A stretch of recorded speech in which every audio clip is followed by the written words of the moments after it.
आउं तव्हांजी होस्ट राज पई ॻाल्हायां। अॼु पाण ज़िक्र कंदासीं त तुखुमबाला बेसिल सीड्स तव्हांजी पूरी बॉडी जे लाइ करे केतिरा फ़ाइदेमंद आहिनि। हिन जी हिकिड़ी तमामु पुराणी हिस्ट्री आहे। चाइनीज़ माण्हू ऐं हिन खे तमामु घणनि सालनि खां दवाउनि जे तौर ते इस्तेमालु कंदा अचनि था ऐं हीअ अयोविदिक दवाउनि में बि तमामु सालनि खां इस्तेमालु थींदो अचे थो। त पाण ॻाल्हाईंदासीं त हिन में जेको फाइबर आहे उहो तव्हांजी सिहत जे लाइ केतिरो फ़ाइदेमंद आहे। हिकु नॉर्मल माण्हू खे ॾींहं में 25 ग्राम चवनि था कि फाइबर खाइणु खपे। पूरे ॾींहं में पाण खाधो खाऊं हुन में 25 ग्राम फाइबर हुअणु खपे। त हिन जो मतिलबु आहे कि अगरि पाण 3 टाइम खाधो खाऊं था त पंहिंजे हर खाधे में 8 ग्राम फाइबर जो हुअणु ज़रूरी आहे। तव्हांखे ख़बर हूंदी त फाइबर तव्हांजे हेल्थ लाइ तमामु घणो ज़रूरी आहे। फाइबर जी वजह सां तव्हांजो खाधो जल्दी हज़म थिए थो, तव्हांजो पेट साफ़ु थिए थो, तव्हांखे कब्ज़ नथो थिए ऐं तव्हांखे जेको माण्हू खे मोस्टली चवनि था कि असांखे वॉशरूम जी शिकायत आहे, असांखे कब्ज़ जी शिकायत आहे, असांजो पेट साफ़ु नथो थिए, त उहा हिन जी वजह सां तव्हांजी शिकायत दूरि थी वञे। ऐं ॿी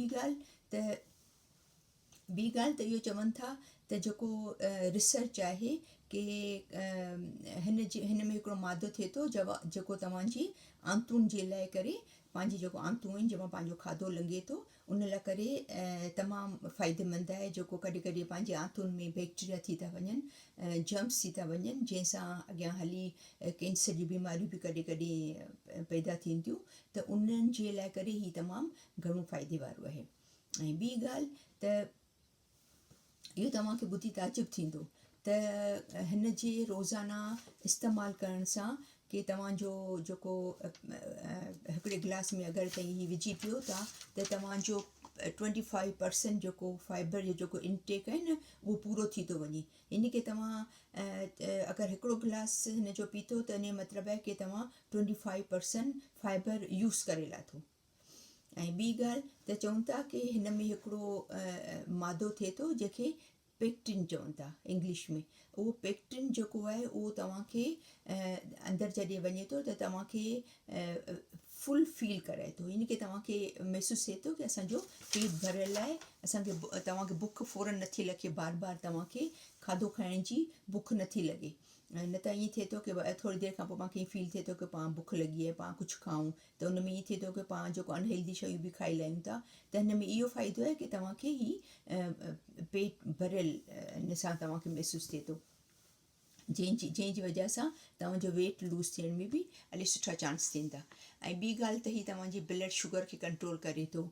ऐं हिकिड़ी इहा रिसर्च आहे कि जंहिं माण्हू खे टाइप 2 डायबिटिक आहे उहो अगरि 10 ग्राम हिकिड़ो सम्झो कि तक़रीबन 3/4 चमिचो अगरि विझी हर खाधे खां पोइ अगरि पीए थो त उनजो 17% जेको आहे उहो शुगर लेवल में फ़ाइदो थी थो वञे। ही तमामु एतिरी फ़ाइदे वारी आहे।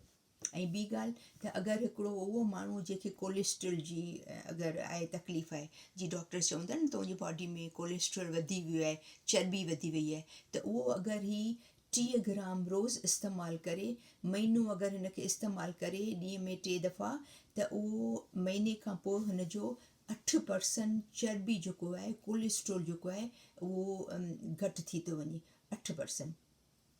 ऐं उनखां अलावा हिन में तमामु घणा सुठा मिनरल्स बि आहिनि, कैल्शियम हिन जे अंदरि आहे, ओमेगा 3 आहे जेको पाण मच्छी जे तेल मां मिले थो।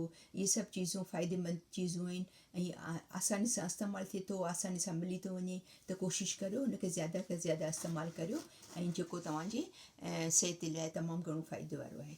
हीअ जस्ट मूं ख़ाली 10 मिंट अॻियां हिनखे पुसाए रखियो हो पाणी में, ऐं हीअ ॾिसो केतिरो पुसी फुलिजी वियो आहिनि।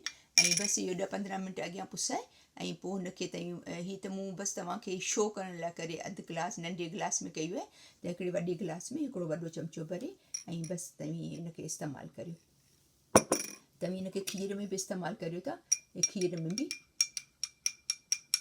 इस्तेमालु करे सघो था ऐं हिनखे ॾुध में बि इस्तेमालु करे सघो था।